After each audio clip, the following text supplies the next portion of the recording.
यो जय माता दी। आप सभी का हमारे YouTube चैनल ज्योतिष ज्ञान विचार पर बहुत बहुत स्वागत है।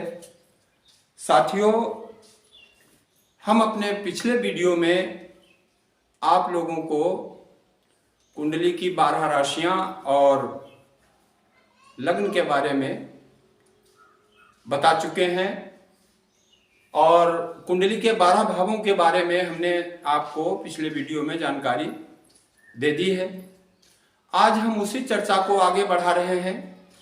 आज हम आप लोगों को जानकारी देंगे कि लग्न क्या होती है, हम कैसे समझेंगे कि किसी जातक का जन्म किस लग्न में हुआ है और लग्न का कुंडली में क्या महत्व है।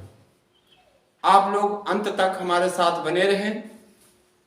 साथियों, आपके सामने ये कुंडली की आकृति दिखाई दे रही है। इसमें ये जो 12 घर दिखाई दे रहे हैं, ये कुंडली के 12 भाव होते हैं। पहला भाव ये आपको यहां पर लग्न लिखा हुआ दिखाई दे रहा है। यहां पर हम जो अंक लिखते हैं उसका हमें शोधन करना होता है। हमें गणित से निकालना पड़ता है कि यहां पर हम कितना अंक लिखेंगे। इसी बात को आज हम एक उदाहरण से आप लोगों को समझाएंगे और आशा है कि अगर आप अंत तक हमारे साथ जुड़े रहे तो आपको कुंडली में लग्न स्थापित करने का ज्ञान हो जाएगा। साथियों, सबसे पहले एक बार हम राशि और लग्नों के नाम पर नजर डालते हैं। आपके सामने एक क्रम से लिखे हुए हैं राशियां और फिर आगे लिखा है लग्न। तो जो 12 राशियां होती हैं वही 12 लग्नें भी होती हैं। ये पहली राशि है मेष और इसका स्वामी है मंगल। दूसरी राशि है वृष और इसका स्वामी है शुक्र। तीसरी राशि है मिथुन, इसका स्वामी है बुध। और चौथी राशि है कर्क, इसका स्वामी है चंद्रमा। इसी तरह ये 5वीं राशि जो है ये है सिंह, इसके स्वामी सूर्यदेव हैं। छठी राशि जो है वो है कन्या, इसके स्वामी बुध हैं। सप्तम राशि के स्वामी शुक्र होते हैं और सप्तम राशि तुला होती है। अष्टम राशि 8वीं राशि जो है वो वृश्चिक है, इसके स्वामी मंगल हैं। और नवम यानी 9वीं राशि जो है वो धन होती है, स्वामी उसके गुरु होते हैं। 10वीं राशि मकर और 11वीं कुंभ होती है। इन दोनों राशियों के स्वामी शनिदेव होते हैं। 12वीं राशि जो है वो मीन होती है और मीन राशि के स्वामी गुरु होते हैं। तो साथियों, एक बार इस चीज को आप अच्छे ढंग से समझ लें, क्योंकि कुंडली में जहां पर हम राशि का जिक्र करेंगे वहां पर हम गिनती लिखेंगे और ये जो 12 राशियां हैं यही 12 लग्नें होती हैं। जब चंद्रमा किसी राशि पर गोचर करता है तो वो राशि कहलाती है और एक दिन में इन्हीं 12 राशियों पर सूर्य का जो भ्रमण होता है वो लग्न कहलाती है। एक दिन में चूंकि 24 घंटे होते हैं तो मित्रों 24 घंटे में 12 राशियों का भ्रमण सूर्य करता है, तो इस हिसाब से एक लग्न का समय लगभग 2 घंटे होता है। हालांकि बारीक विचार करने पर इन लग्नों का मान कम ज्यादा होता है, लेकिन राउंड फिगर में आप समझ लें कि एक लग्न 2 घंटे की होती है। अब हम आगे बढ़ते हैं कि लग्न का ज्ञान कैसे होगा। साथियों, सूर्य जिस राशि पर भ्रमण करता है, सुबह सूर्य निकलने के समय वही लग्न होती है। इस बात को एक उदाहरण से हम आपको समझाएं तो ज़्यादा स्पष्ट आप लोगों की समझ में आएगा। माना कि किसी जातक का जन्म 18 जनवरी 2023 को प्रातः 9 बजे होता है, तो हमें पता है कि 14 जनवरी की शाम को सूर्यदेव मकर राशि में प्रवेश कर चुके हैं, क्योंकि हमने मकर संक्रांति मनाई। तो संक्रांति का मतलब होता है सूर्य का राशि परिवर्तन। तो 14 जनवरी को सूर्यदेव मकर राशि में प्रवेश कर चुके हैं। इसका अर्थ ये हुआ कि 1 महीने तक सूर्यदेव का उदय होगा तो मकर लग्न ही होगी। अब हमने देखा कि सूर्य उदय 18 जनवरी को लगभग 6:50 पे हो रहा है।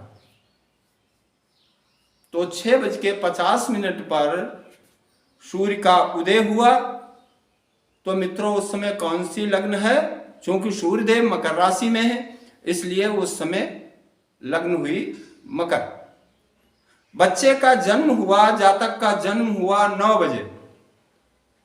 अब आप देखें कि 6:50 में आपने 2 घंटे का टाइम ऐड किया तो आपका टाइम आया 8:50। इसका मतलब है कि 8:50 पर मकर लग्न समाप्त हो गई। और उसके आगे की मकर के बाद क्या आता है? कुंभ। मकर के बाद कुंभ। तो इसका मतलब है कि 9 बजे जब जातक का जन्म हुआ 18 जनवरी को, तो उस समय लग्न थी कुंभ। अब आप ध्यान दें, कुंभ लग्न के सामने नंबर पड़ा है 11, तो लग्न स्थान पर हम लिखेंगे 11। यहां से हम कुंडली की स्टार्टिंग करते हैं। साथियों, ये 12 भाव जो हैं ये स्थिर रहते हैं।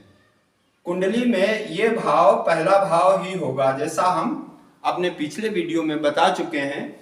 ये लग्न का घर है। यहां से हम जातक के शरीर, स्वास्थ्य और उसकी शारीरिक संरचना के बारे में विचार करते हैं। अब यहां पर हमने नंबर लिख दिया 11, तो इसका मतलब हो गया कि बच्चे का जन्म कुंभ लग्न में हुआ है।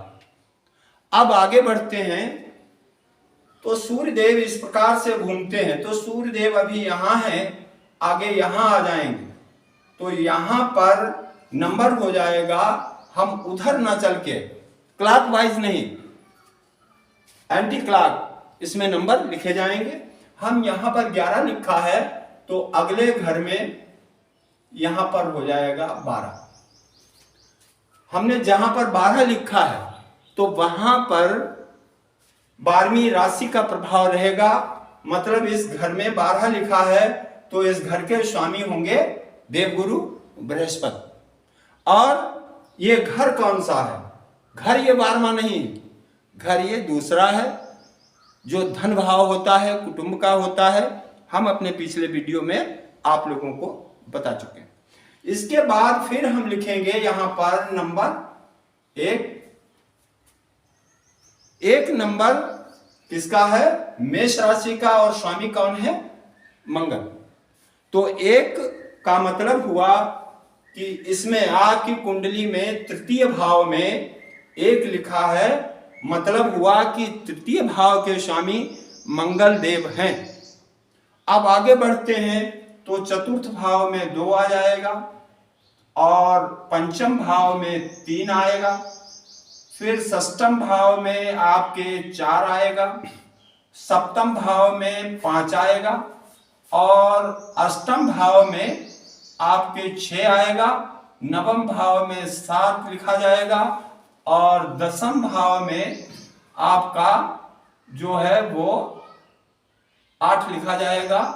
और यहां पर एकादश भाव 11वें भाव में 9 और 12वें भाव में 10। ये आपके अंक पूरे हो गए। अभी इसमें कोई ग्रह नहीं रखा है। अब आप देखेंगे कि कुंडली में बहुत से घर ऐसे हैं होते हैं जिनमें कोई ग्रह नहीं होता है, कहीं पर 4-4 ग्रह बैठे होते हैं।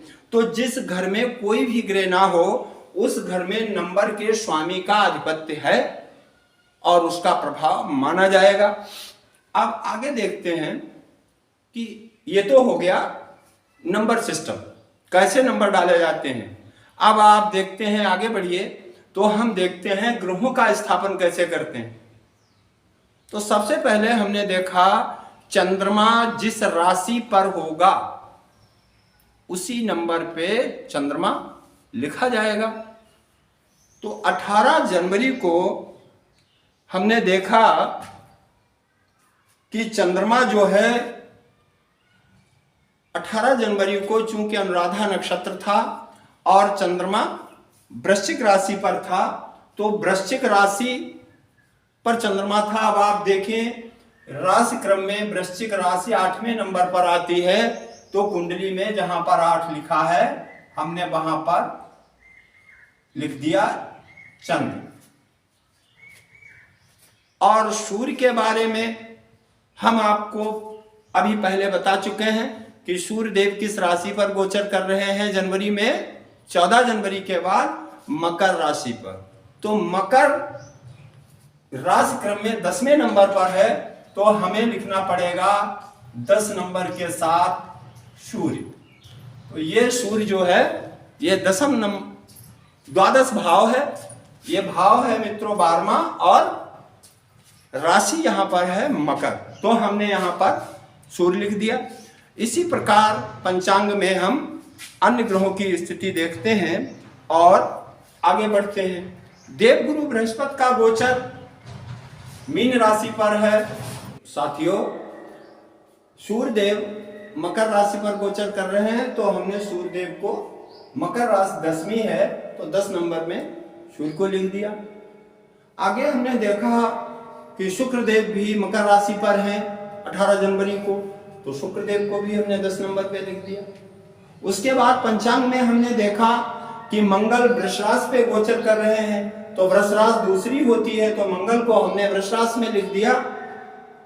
और राहु का गोचर मेष राशि पर है, मेष राशि पहली होती है, तो 1 नंबर में राहु लिखा हुआ है। साथियों, राहु और केतु हमेशा आमने सामने रहते हैं, तो राहु अगर 1 पे होगा तो केतु 7 नंबर में होगा। इस तरीके से ये आपकी कुंडली पूरी हो गई। और इसी श्रृंखला में अगले वीडियो में हम आपको बताएंगे कि कुंडली के इन ग्रहों को किस प्रकार देखा जाएगा। तब तक के लिए जय माता दी।